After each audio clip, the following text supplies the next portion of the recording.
드림교회는 2006년 2월 26일 날 저희 집에서 처음 모여서 예배를 드렸습니다. 그 다음 주일인 3월 5일에 교회 이름을 드림교회라고 정하기로 했습니다. 이 드림교회라고 하는 교회 이름은 두 가지 의미가 포함되어 있습니다. 하나는 영어로 드림, 꿈 그런 뜻이죠. 하나님의 꿈을 이루는 교회. 그런데 하나님의 꿈을 이루려면 뭐가 필요한가? 우리의 헌신, 우리의 수고가 하나님 앞에 드려져야 하나님의 드림이 이루어진다. 그런 의미에서 우리 교회가 드림교회라고 지어졌습니다.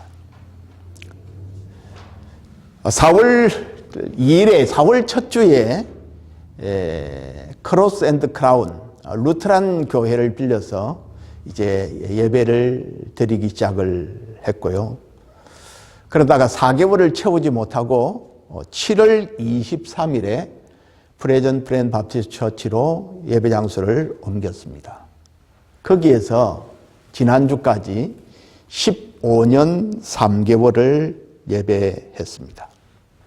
그리고 오늘 여기 11월 첫 주에 웨슬리 유나이티드 바프티스트 처치, 유나이티드 메소디스트 처치로 우리가 옮겨왔습니다. 저는 오늘 지난 일들을 추억하는 데 시간을 보낼 생각은 없습니다. 과거가 어떠했든 우리의 앞으로가 더 중요하기 때문입니다. 우리가 살아가는 길은 믿음의 길입니다. 이제 저와 여러분들이 함께 써내려 가야 할 새로운 믿음의 행적에 대해서 생각해 보려고 하는 것이죠. 믿음의 사람들은 어떻게 살았을까?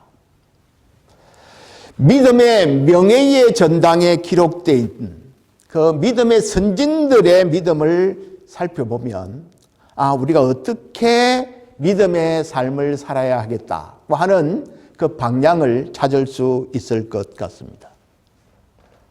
그래서 새롭게 써내려갈 나의 믿음 행적이라는 주제로 히브리서 11장을 상고할 것입니다.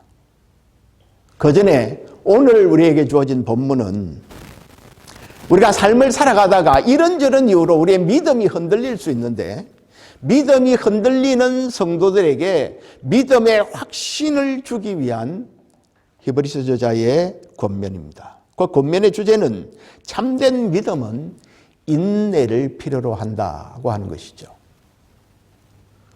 우리 신자들에게 있어서 믿음은 필수적인 것입니다. 우리가 구원을 얻는 것도 믿음으로, 그리고 구원의 은혜를 누리고 경험하는 것도 모두 믿음과 관련되어져 있습니다. 믿음은 하나님이 살아계시고 또한 하나님을 찾는 자들에게 만나주시고 응답해 주시는 분이라는 것을 우리가 믿는 것입니다. 하지만 우리가 믿음으로 생활하는 가운데 모든 일이 항상 순탄하지만은 않습니다. 어려움들을 만나기도 하고 시련을 만나기도 합니다. 때로는 오해를 받기도 합니다. 그런 상황에서도, 그런 때에도 우리는 흔들리지 말고 인내하며 믿음으로 나아가야 한다는 것이죠. 사실 부흥사들의 설교를 들어보면 믿음만 가지면 만사형통이라 그렇게 강조를 합니다. 우리에게 있는 모든 문제는 해결되고 어떤 질병도 고침을 받고 하는 일은 모두가 다 복을 받을 것이다. 예수 그리스도가 우리의 마음에 평안을 주시고 죄 용서함을 주시고 삶의 의미와 영광스러운 미래를 밝혀주실 것이다. 그렇게 선포합니다. 이런 말들은 부분적으로는 사실입니다. 정말 좋은 약속들이고 믿음의 결과들로 나타나는 그런 것들이죠. 그러나 이 약속들이 언제 어떤 방식으로 이루어질 것인지, 그리고 그때까지 우리가 어떤 과정을 겪어야 하는지에 대해서는 말해주지 않습니다. 그래서 신앙생활을 시작한 지 얼마 되지 않아서 우리가 믿는 믿음이 현실에 직면하는 모든 문제를 해결해 주지 않는다는 것을 금방 알아채게 됩니다. 그것은 약속이 이루어지는 과정을 잘 이해하지 못하기 때문입니다. 우리가 성경에서 하나님의 약속이 무엇인지를 아는 것은 그렇게 어렵지 않습니다. 왜냐하면 성경은 하나님의 약속이 무엇인지를 분명히 말해주고 있기 때문이죠. 그런데 하나님께서 그 약속을 이루어 주시는 과정에서 오늘 우리의 현실에서 그 약속이 언제 어떻게 실현되어지는가 하는 것을 아는 것은 굉장히 중요합니다. 그래서 필요한 것이 인내입니다. 우리는 다음 줄부터 히브리서 11장에 등장하는 믿음의 사람들의 삶을 추적해 가면서 우리가 믿음으로 산다는 것이 무엇을 의미하는지를 보게 될 것입니다. 믿음의 사람들의 걸음들은 어떻게 살아가는 것인가를 알게 될 것입니다. 믿음은 하나님의 영광스러운 약속과 나의 삶의 상황이 지금 일치하지 않은 것처럼 보일지라도 여전히 하나님의 살아계신을 믿고 하나님의 약속하신 것을 이루실 것을 믿고 인내하는 것입니다. 오늘 32절은 이렇게 시작합니다. 전날에 너희가 빛을 받은 후에 고난의 큰 싸움을 견뎌낸 것을 생각하라. 이 히브리서 기자는 과거에 그들에게 어떤 일이 일어났는지를 먼저 기억하라고 그렇게 권면합니다. 여기서 전날은 언제를 말할까요? 전날에. 그랬는데 여기 전날은 언제가 있습니까? 맨 처음 그들이 복음을 듣고 구원을 체험한 날을 말합니다. 그것은 빛을 받은 후에 라고 하는 설명이 그것을 증명해 주죠. 너희가 빛을 받은 후에 라고 말했는데 여기 빛을 받는다는 말은 히브리서에서 성령의 감화로 진리의 말씀을 깨닫는 것을 의미할 때 사용되어진 단어입니다. 그러니까 지금 히브리서 기자는 성령의 깨닫게 하심으로 진리의 말씀을 깨달아 믿는 것과 동시에 고난에 참여하는 것이 함께 일어난다는 것을 말해주고 있습니다. 우리의 성경을 보면 우리가 빛을 받은 후에 고난의 큰 싸움을 견뎌낸 것을 생각해라. 빛을 받은 후가 먼저고 그 다음에 고난이 온다 이렇게 볼 수 있는데 헬라 원문은 이게 동시에 일어나는 일입니다. 그러니까 여러분이 믿음을 갖는 순간에 고난의 큰 싸움이 동시에 시작이 된다는 것입니다. 무슨 말입니까? 믿음을 가지면 뭐가 온다는 거예요? 고난이 온다는 것입니다. 별로 이래 좀 흥미로운 말이 아니죠. 믿음을 가지면 잘 돼야 되는데 믿음이 오면 고난이 온다고 성경은 말합니다. 여러분, 당시의 성도들은 지금보다도 더 현실적으로 고난과 박해가 많았습니다. 그래서 히브리서 기자는 당시의 성도들이 처음 믿었을 때 어떤 일이 있었는지를 기억해 보라고 한 것입니다. 과거에 하나님이 어떻게 우리의 생활 가운데 간섭하시고 도우셨는지를 생각하는 것은 어떤 유익이 있습니까? 과거에 도우셨던 그 하나님이 현재에도 나를 도우시리라고 하는 확신을 가질 때 지금의 어려움을 우리가 무난히 견딜 수 있기 때문입니다. 히브리서 기자는 당시의 신자들이 처음 믿었을 때 어떤 일이 실제로 일어났는지를 33절과 34절에서 말해주고 있습니다. 이들이 당한 일과 이들이 행한 일들은 어떤 것입니까? 첫 번째 보면 비방과 환난으로서 사람들에게 구경거리가 되었다라고 말합니다. 여기 비방은 마음의 고통을 주는 것이죠. 이것은 말로 그리스도를 믿는 사람들에게 특별한 이유 없이 거짓으로 공공연하게 비방하고 조롱하는 것을 말합니다. 이런 일들이 예수 믿는 사람들에게 흔히 일어납니다. 예수님께서 거짓으로 너희를 거스려 모든 악한 말을 할 것이다, 그렇게 말했습니다. 그런데 여러분, 이런 일이 교회 밖의 불신자들로부터 이런 비방과 환난을 당하면 그래도 견딜만 합니다. 많은 경우에 교회 안에서 같은 믿음의 형제들을 통해서 이런 비방과 이런 어려움을 당할 때도 많이 있습니다. 그리고 이게 환난은 물리적으로 핍박을 받는 것을 말합니다. 오늘 이 본문에서 구경거리가 된다. 여기 33절에 구경거리가 된다는 말은 문자적으로 하면 무대에 올려졌다, 그 말입니다.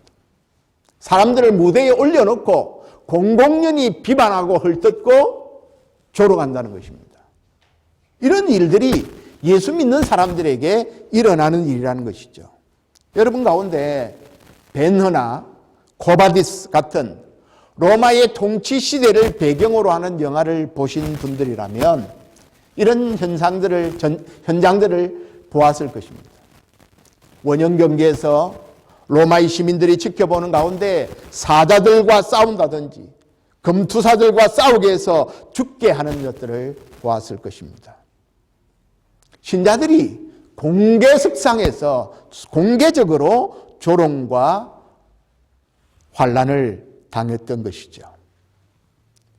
당시의 신자들이 믿는다고 하는 이유 때문에 사람들이 공개적으로 미워하고 경멸하는 대상이 되었던 것입니다. 두 번째는 혹은 이런 형편에 있는 자들과 사귀는 자 되었으니 너희가 갇힌 자를 동정했다고 말합니다. 이들이 성령의 깨닫게 하시는 은혜로 빛을 받은 후에 사람들의 비방과 환난을 당하게 되는 그런 믿음의 형제들을 모른 척하지 아니하고 그들을 돌보고 그들과 함께 그들을 섬기고 교제했다는 것입니다. 당시에는 믿는다고 하는 이유 때문에 감옥에 갇히거나 핍박을 받는 사람들이 많았습니다. 그런데 그 당시의 성도들이 자기들도 어려움과 핍박을 당하는 가운데 있지만 그렇게 갇힌 자들을 외면하지 아니하고 그들을 찾아가 위로하고 돌보고 그들의 필요를 채워줬다는 것이죠. 역사를 기록하고 있는 당시의 문서들을 보면 감옥에 갇혔을 때 외부에서 음식을 주거나 어떤 도움을 주지 않으면 그 감옥 안에서 굶어 죽는 일이 비일비재했다는 것을 알 수 있습니다. 그래서 갇힌 자들을 돌보는 일은 너무너무 중요한 일이었습니다. 마치 자기들이 감옥에 갇힌 것처럼 생각하고 진정으로 그들을 이해하고 그들의 필요를 도와주었던 것이죠. 그들이 이것을 처음 믿었을 때 행했다고 하는 것입니다. 그리고 세 번째는 그들이 처음 믿었을 때에 예수를 믿는다고 하는 이유 때문에 소유를, 자기의 재산을 빼앗겼다는 것입니다. 재산을 빼앗겼을 뿐 아니라 더 놀라운 사실은 그것을 기쁘게 여겼다고 기록하고 있습니다. 오늘 여기 33절에 기록하고 있는 이 소유는 각 개인이 소유하고 있는 재산을 말하는 것이죠. 이것을 빼앗겼어도 어떻게 했다고요? 기뻐했다고 말했습니다. 자신의 재산을 빼앗겼는데 기뻐할 일이 무엇이 있겠습니까? 여러분, 이것이 사실은 초대교회 성도들의 모습이었습니다. 사도행전 5장에 보면 오순절 이후에 사도들이 고난을 당하는 그 태도가 잘 기록되어 있습니다. 사도들이 불러들어서 사람 공회에서 채찍질하고 예수의 이름으로 말하는 것을 금하여 놓았을 때에 사도들은 그 이름을 위하여, 예수님의 이름을 위하여 능력받는 일에 합당한 자로 여기심을 기뻐 기뻐하면서 공의 앞을 떠났다. 그렇게 기록되어 있습니다. 여러분, 이게 이상한 일 아닙니까? 고난을 당하고 매를 맞고 자기 재산을 빼앗겨도 기뻐했다. 고난을 너무 받아가지고 이 뇌가 데미지를 입어서 정신이 돈 것입니까? 아닙니다. 그들이 왜 고난을 당하고 자기 저희를 빼앗기고 매를 맞음에도 불구하고 기뻐했을까요? 무엇 때문입니까? 그 이유를 오늘 본문은 이렇게 34절은 이렇게 밝히고 있습니다. 34절 하반절을 보면 더 낫고 영구한 소유가 있는 줄을 알았기 때문이다. 고 기록하고 있습니다. 사랑하는 여러분, 그들은 지금 고난당하고 비방을 받고 소유를 빼앗기는 그런 어려움을 겪음에도 불구하고 기뻐할 수 있었던 것은 더 낫고 영구한 소유가 그들에게 있다는 확신이 있었기 때문입니다. 여기서 말하고 있는 더 낫고 영구한 소유는 하나님 나라에서 누리게 되는 완전한 소망을 의미하는 것이죠. 히브리서 기자는 믿음이 뭐냐? 믿음이 뭐냐? 더 낫고 영원한 소유, 즉 하나님 나라에 대해서 누릴 완전한 소망을 기대하고 사는 것이라고 말합니다. 이것이 여러분의 믿음이기를 축복합니다. 이 믿음을 가지고 있을 때, 우리가 이 믿음을 소유하고 있을 때 이 세상에 연연하지 않고 하나님이 주실 상급을 바라보고 믿음을 지키며 살아갈 수 있다는 것입니다. 이 세상의 것에 궁극적인 가치를 두고 목을 매며 살지 않을 수 있다는 것이죠. 여러분들에게 질문합니다. 더 낫고 영구한 소유가 있다는 것을 우리가 정말 믿는 신자라면 이 땅의 삶과 하나님 나라의 삶, 어디에 더 관심을 가질까요?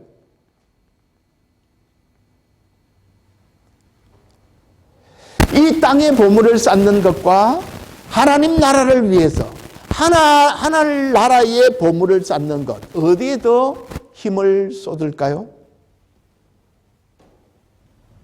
대답하기 쉽지 않으시죠? 지금 여러분의 관심은 어디에 있습니까?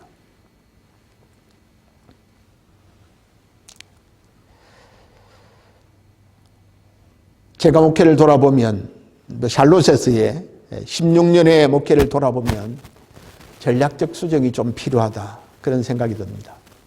교회를 시작하면서 사실 교회 건축에 대해서는 별로 중요하게 생각하지 않았습니다. 건축을 해야 되겠다, 이런 생각을 하지 않았습니다. 건축을 위하여 돈을 모으는 것보다는 선교 헌금을 제때제때 사용하는 것이 더 중요하다고 그렇게 생각했습니다. 그래서 건축을 위해서 사실 아무런 준비를 하지 못했습니다. 그러다 보니까 갑자기 교회를 옮겨야 하는 상황이 생겼을 때 굉장히 저 자신은 당황스러웠습니다. 야, 이게 갑자기 우리에게 예배하는 처소가 보장되지 않는다면 어떻게 해야 되냐 하는 이런 일들이, 이런 마음이 찾아온 것이죠. 그전까지는 별로 거기에 대하여 크게 애착을 또 관심을 가지 않았었습니다. 그래서 아내하고 이런저런 아침에 빵을 먹으면서 아침 식사를 하면서 이야기했습니다. 아무리 생각해도 내가 다시 교회당을 건축하는 일은 내 목회 기간 동안에 하기는 힘들 것 같은데, 그래도 다음 사람을 위해서 준비를 하는 것이 필요할 것 같다, 그런 말을 했습니다.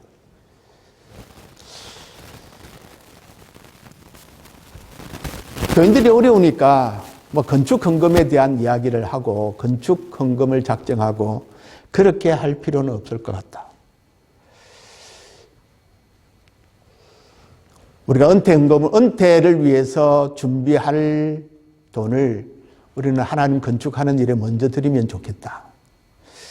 그러니까 아내가 마음 변하기 전에 빨리 하라고 그렇게 하더라고요. 마음 변하니까. 왜냐하면 제 마음속에 야, 내가 그렇게 은퇴 준비를 한 것이 아닌데 이걸 은퇴 준비하는 데 쓰는 게 적당하지 건축하는 데 쓰는 게 적당할까? 이런 마음이 제 마음속에 솔직히 들었기 때문에 그렇습니다.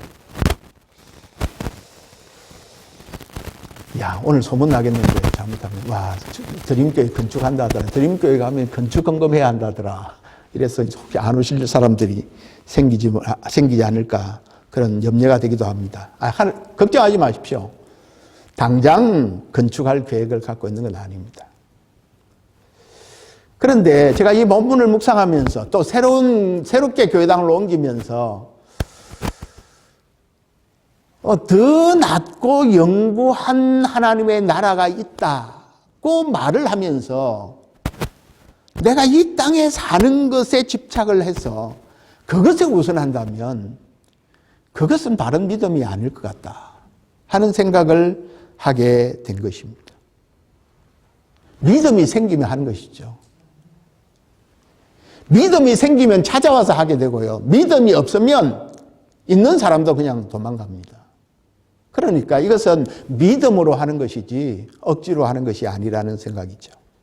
물질뿐 아니라 어떤 상황 가운데서도 우리가 참고 믿음을 지키며 살 수 있는 것은 무엇 때문입니까, 여러분?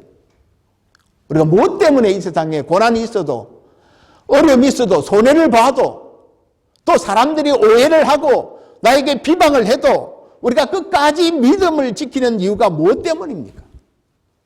이 세상의 어떤 것보다 더 낮고 영구한 산업인 하나님의 나라가 내게 있다는 사실을 믿기 때문입니다. 아멘입니까? 우리가 이건 놓치면 조그만 문제만 생기면 시험 듭니다. 누가 나에게 조그만 섭섭하게 하면 그냥 교회 안 나오고 조그만 나에게 어떤 문제가 생기면 비방하고 불평하고 그런 것들이 왜 생깁니까? 우리가 궁극적인 것에 대한 소망을 놓치고 있기 때문에 그렇습니다. 우리가 어려움을 당할 때 완전한 하나님의 나라를 바라보는 것은 항상 새로운 힘과 위로를 주는 것이죠. 믿음의 본질은 하나님의 나라를 바라보고 하나님의 나라를 소망하는 데 있습니다. 이 세상을 바라보며 세상 가운데 믿음을 지키며 살 수 있고 세상과 타협하지 않고 심지어 물질은 물론 목숨까지도 기꺼이 내놓을 수 있는 것은 이 세상이 전부가 아니라는 사실을 믿고 확신하기 때문입니다.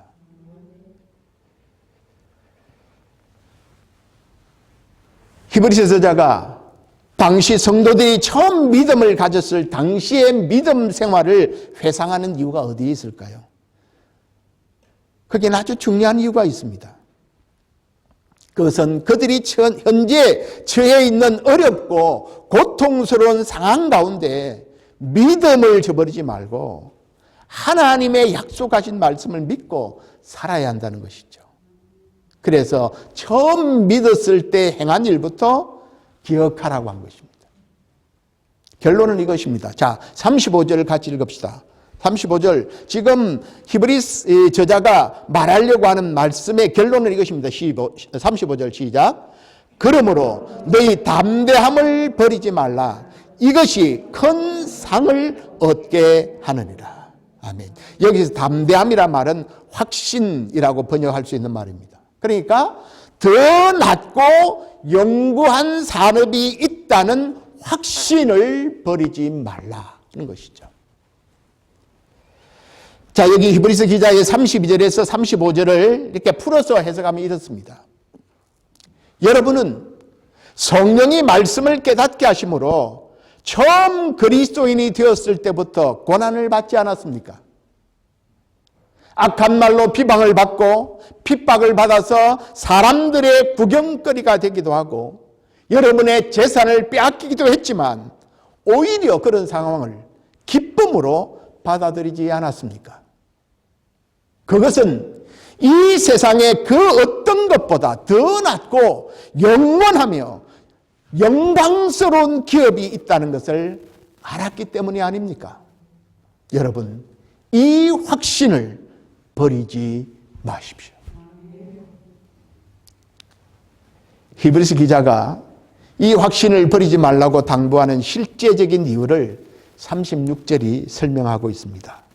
36절은 우리 번역에는 반영되어 있지 않지만 헬라에 보면 가르라고 시작됩니다. 왜냐하면 이라고 하는 접속사로 시작이 되는데, 왜냐하면 36절에 이렇습니다. 여러분에게 인내가 필요한 이유는 여러분이 하나님의 뜻을 다 행한 후에 하나님이 약속하신 것을 받기 위함입니다. 아멘. 그렇기 때문에 여러분, 믿음에 뭐가 필요하다고요? 인내가 필요합니다. 어려움과 핍박이 있고 억울함을 당하고 손해를 보고 심지어 소유를 잃어버린다고 해도 하나님께서 더 낫고 영원한 소유를 주신다는 약속이 있기 때문에 믿음의 인내가 큰 상을 얻게 하기 때문에 소망으로 견디는 것이죠. 우리에게는 비방과 환난과 비교되지 않는 영광이 있다는 사실을 알고 계십니까? 바울이 로마서 8장 18절에 현재의 고난은 장차 우리에게 나타날 영광과 비교할 수가 없다고 말했습니다. 우리가 하나님 나라에서 얻게 될 영광과 하나님이 우리에게 줄 상급은 우리가 이 땅에서 당하는 고난과 이 땅에서 잃어버린 손해나 하나님 나라를 위하여 투자한 것에 비하면 세 발의 피다, 그 말이죠. 여러분, 우리가 믿음의 결단 때문에 세상의 좋은 것들을 잃게 되거나 놓게 된다면 그것이 끝이 아닙니다. 더 낫고 더 좋은 큰 상이 우리에게 준비되어 있다는 사실, 그것을 믿으시기를 바랍니다. 여러분, 우리에게 이 확신이 없으면 신앙생활이 너무너무 지루해집니다. 그리고 신앙생활이 너무 재미없어집니다. 우리가 믿음으로 인내할 수 있는 근거는 무엇이겠습니까? 하나님이 약속하신 것은 반드시 이루신다는 확신입니다. 하지만 그 약속을 이루시는 때와 방법은 우리가 알지 못합니다. 그래서 우리가 참고 기다리지 않으면 안 된다는 것이죠. 그래서 믿음에 뭐가 필요하다고요? 인내가 필요하다는 것입니다. 하지만 무작정 기다리라는 것은 아닙니다. 언제까지 인내해야 합니까? 주님이 다시 오실 때까지입니다. 오늘 37절은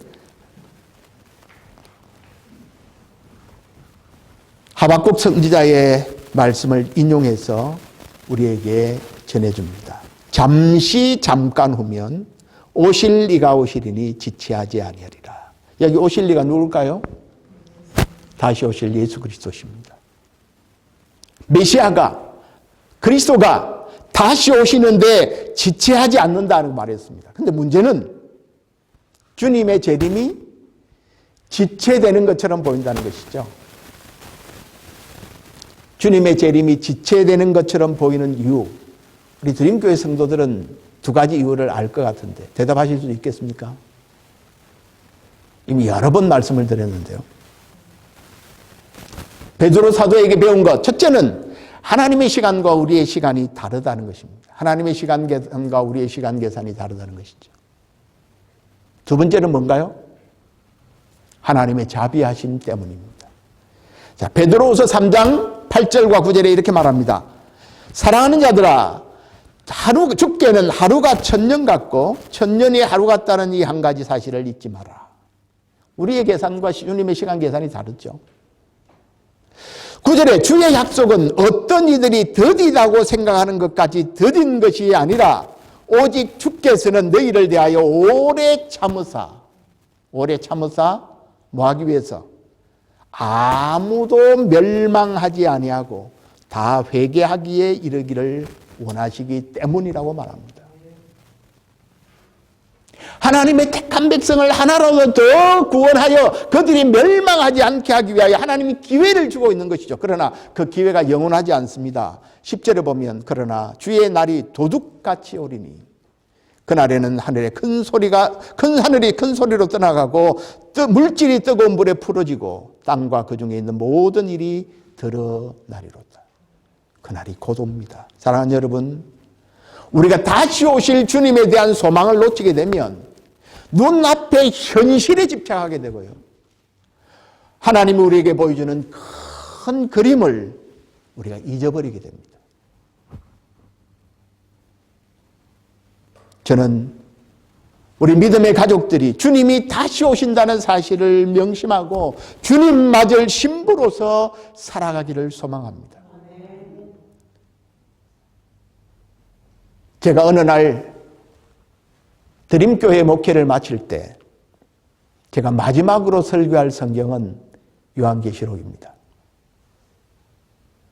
물론 지난 10월 달까지 요한계시록 성경 공부를 했습니다.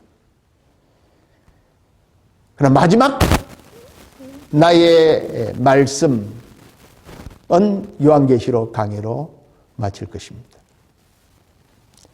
박윤서 목사님이 작고하시기 전에 약 1년 반 동안 요한계시록을 강의했다. 그런 이야기를 들었습니다. 그분이 강조한 핵심은 우리 성도들이 하나님의 표준을 우리의 표준으로 삼고 살아야 한다는 것이었어요. 그래서 그렇게 말씀했습니다. 때가 가깝다는 말은 하나님의 표준 시간으로 하신 말씀입니다. 우리도 하나님의 표준 시간으로 살아야 합니다. 하나님의 표준을 삶의 표준으로 삼고 살지 못하면 우리는 동물과 같이 됩니다. 시간이 많으니까 먹고 놀자 하는 것은 짐승의 사상입니다. 그렇게 말했습니다. 여러분, 왜 우리 인간이 짐승처럼 살아가고 있을까요? 왜 인간이 짐승처럼 살까요? 왜 성도가 거룩함을 잃어버린 채 살아갈까요? 왜 오늘날 교회가 교회 같지 않는 그런 교회로 전락해 갈까요? 주님이 다시 오신다는 그 종말의 때를 생각하지 않고 살기 때문입니다.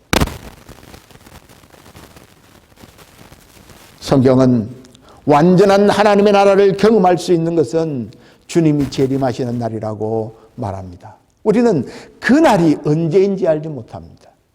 그럼에도 불구하고 우리는 이 약속을 믿고 인내하며 기다려야 합니다. 이 기다림의 세월이 얼마인지, 우리의 생에 이것을 볼지 못할지 우리는 알지 못합니다. 그럼에도 불구하고 기다려야 합니다.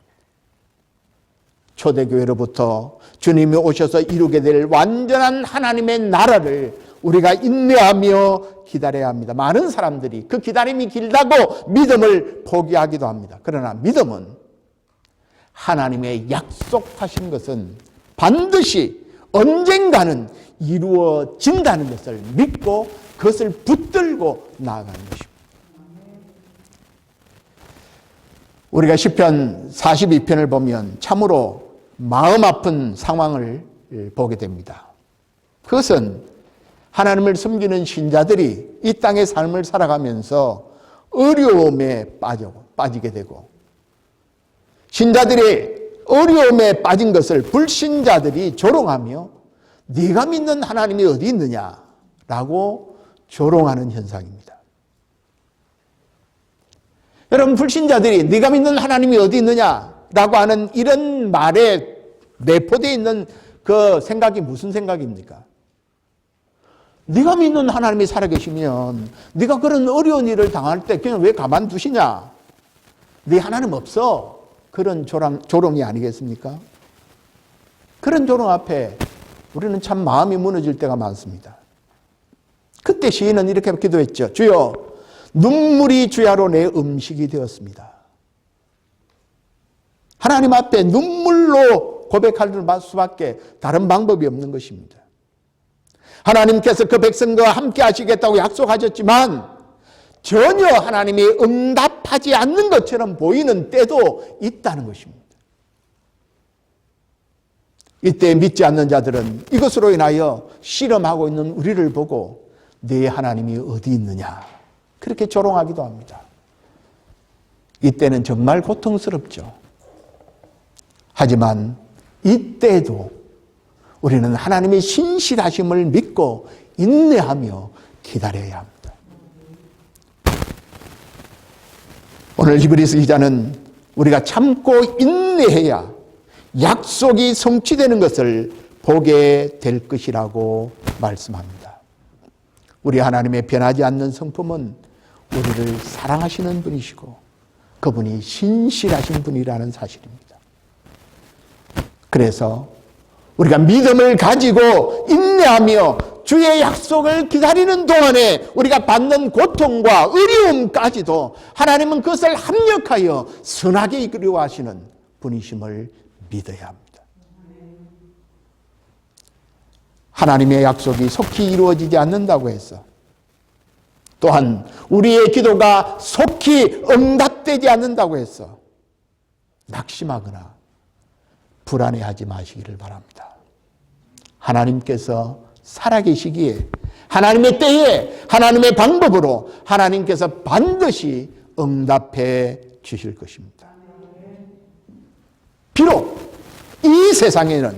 이 세상에서는 완벽한 보상이 다 이루어지지 않는다 할지라도 우리는 완전한 하나님의 나라에 들어갈 때까지 신실하신 하나님을 의지하고 인내하고 기다려야 합니다. 왜냐하면 그날에 하나님께서 우리를 위하여 확실한 보상을 주실 것이기 때문입니다.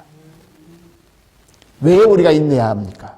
39절에 이렇게 말합니다. 우리는 뒤로 물러가 멸망할 자가 아니요 오직 영혼을 구원함에 이르는 믿음을 가진 자이기 때문이라고 말합니다.